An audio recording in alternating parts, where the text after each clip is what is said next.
Vous avez peut-être une chaudière qui fonctionne au gaz dans votre maison. Le gouvernement lance une concertation sur la fin de l'achat des chaudières à gaz. Là, en fait, on tourne en rond.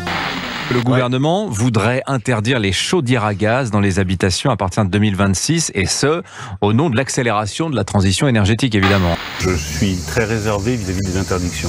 Alors là, vous avez 11 millions de foyers français qui sont concernés, soit quasiment la moitié. Donc on est sur un changement qui pourrait être aussi drastique que le passage, aux voitures électriques. Le gouvernement continue de débattre ces jours-ci de l'avenir du chauffage au gaz. On veut réduire nos émissions de CO2, on veut soulager notre balance commerciale, on veut se passer du gaz d'une manière générale parce que les Russes nous en livrent pas, les Américains nous en livrent, mais jusqu'à quand? C'est l'éternel problème de vouloir faire la transition écologique et nier un petit peu que ça va avoir un coût pour tout le monde.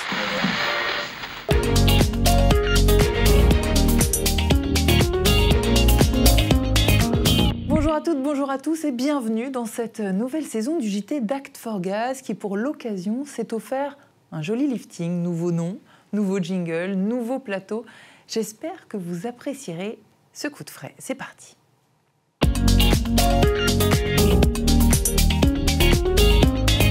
Vous l'avez compris, aujourd'hui nous allons parler des chaudières à gaz et plus précisément du projet de leur interdiction porté par le gouvernement cet été. Aujourd'hui, cette menace semble se dissiper, mais elle a provoqué des sueurs froides chez GRDF. Bonjour Jérôme Chambin. Bonjour Sandra. Vous êtes le directeur marketing, communication et des relations de filière de GRDF. Revenons, si vous voulez bien, sur cette saga de l'été. Il y a eu donc cette concertation sur la décarbonation des bâtiments. Elle s'est terminée le 28 juillet dernier. Et c'est là, en fait, que cette interdiction a été évoquée, c'est ça? Oui, tout à fait. En réalité, au printemps, le gouvernement a fait savoir qu'il voulait lancer une concertation autour de la décarbonation du bâtiment. Dans cette décarbonation, il a posé une idée sur la table qui était de dire, finalement, pourquoi ne pas interdire les chaudières? Bien évidemment, quand on a eu cette annonce, ça nous a un peu surpris, et puis surtout, ça nous a laissé quand même du temps pour organiser la réaction. Donc on a mobilisé les filières, on a mobilisé aussi nos collaborateurs pour expliquer qu'il fallait contribuer finalement à cette grande réflexion. Et donc, force est de constater que cette démarche a bien fonctionné parce que beaucoup d'experts de la profession ont posté dans cette concertation leur étonnement et surtout leur refus d'accepter une telle idée. A priori, le gouvernement nous a entendus, puisque il y a quelques jours, le ministre Thomas Cazenave a fait une interview dans Les Échos pour dire, voilà, le gouvernement avait cette idée, nous y renonçons, l'interdiction n'aura pas lieu, c'est plutôt un bon signal. On a mis cette interview sur Act4Gaz de façon à ce que chacun puisse se rendre compte de l'effet positif de nos contributions. Alors justement, vos contributions, vos arguments, est-ce que vous pouvez nous dire un petit peu quels ont été ces arguments pour avoir été entendus finalement? Ils reposaient principalement sur 3 leviers. Le premier, c'était l'impossibilité technique. Les chaudières, en France, c'est 50% des logements. On a juste appuyé avec la filière sur le fait que demander d'interdire finalement l'équipement de 50% des logements, c'était juste inconcevable et impossible à faire.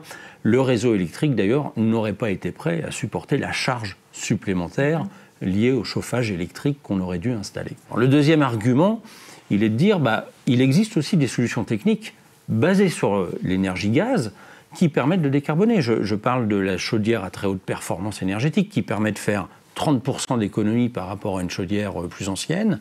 Je parle de la PAC hybride, qui permet là de faire 70% d'économie par rapport à une chaudière classique. On leur a dit, ne supprimez pas la chaudière. Optimisez et faites en sorte d'aider les Français à mettre des équipements plus efficaces, plus modernes. Le troisième argument, c'est celui que l'on connaît bien chez nous, à GRDF, le gaz vert. Parce que ce qui émet du CO2, c'est pas la chaudière, c'est le combustible, c'est le gaz fossile que l'on met dedans. Mais si le gaz est vert, alors on n'émet plus de CO2.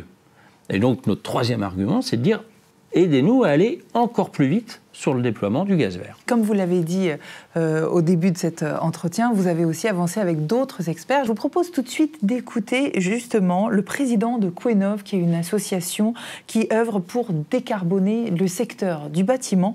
Écoutons tout de suite ses arguments.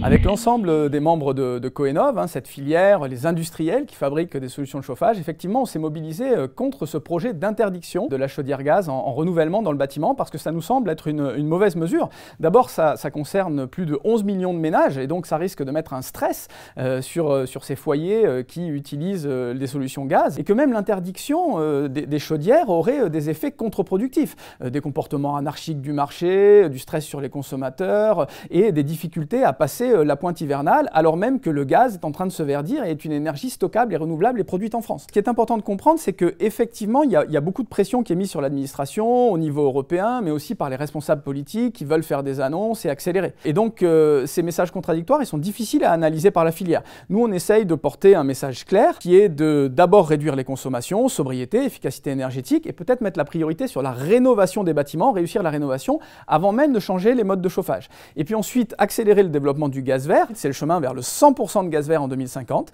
Et puis ensuite, le fait que c'est une filière qui innove, qu'il faut laisser à nos industriels franco-européens le temps de s'adapter, donc conservons-les dans le panel des solutions. Intéressant ce témoignage de Jean-Charles Collaroy, Jérôme Chambin. J'aimerais vous poser une autre question. Aujourd'hui, on en est où? Qu'en est-il?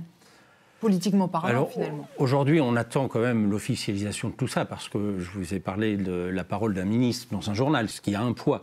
Mais en réalité, le 18 septembre, il va y avoir un conseil de planification écologique, au cours duquel, normalement, on devrait avoir les conclusions de cette réflexion. Le 20 septembre, RTE, le transporteur d'électricité, va aussi rendre son rapport sur la faisabilité de la transformation énergétique qui est nécessaire et qui est devant nous. Il faut quand même rester vigilant, attentif, continuer à réfléchir sur ces sujets de décarbonation qui sont devant nous, qui sont très importants, parce qu'encore une fois, dès 2018, on l'avait dit, si le gaz ne devient pas vert, alors il n'y aura plus de place pour le gaz. Si nous n'arrivons pas à décarboner nos activités fortement, alors nos activités seront toujours l'objet d'interrogations. Et il faut qu'on arrive à prouver que nous ne sommes pas le problème, mais que nous sommes une partie de la solution, et c'est ça qui est devant nous.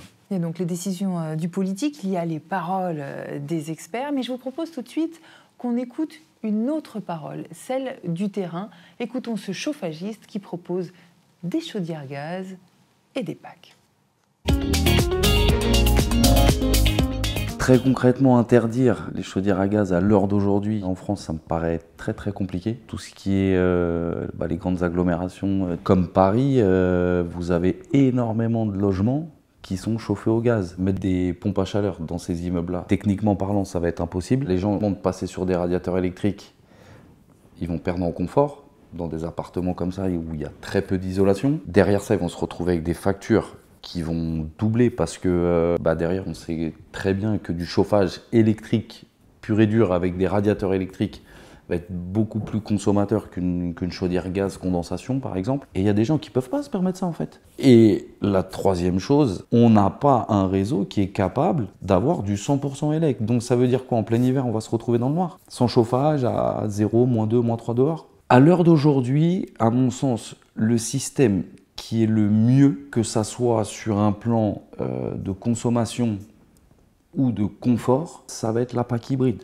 Et de loin, sans aucun doute. On va être capable de faire fonctionner une pompe à chaleur jusqu'à une certaine température et en dessous d'un certain seuil, on coupe la PAC et on fait fonctionner la chaudière. L'intérêt de ça, il est très simple, c'est d'optimiser la consommation.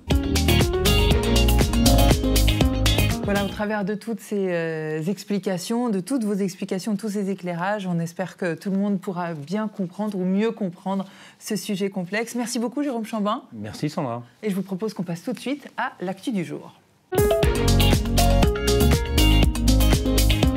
GRDF et Clermont Auvergne Métropole ont inauguré la pose d'une canalisation gaz en polyéthylène certifiée biosourcée.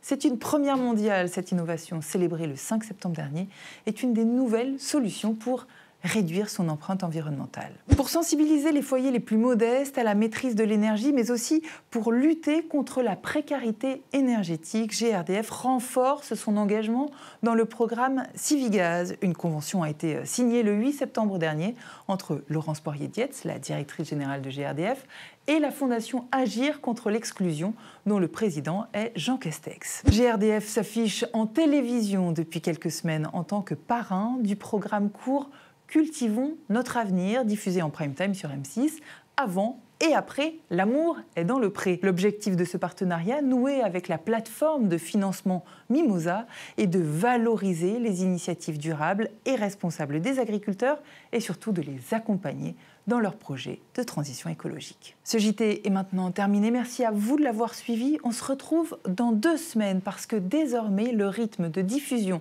de ce JT est bimensuel. Alors salut!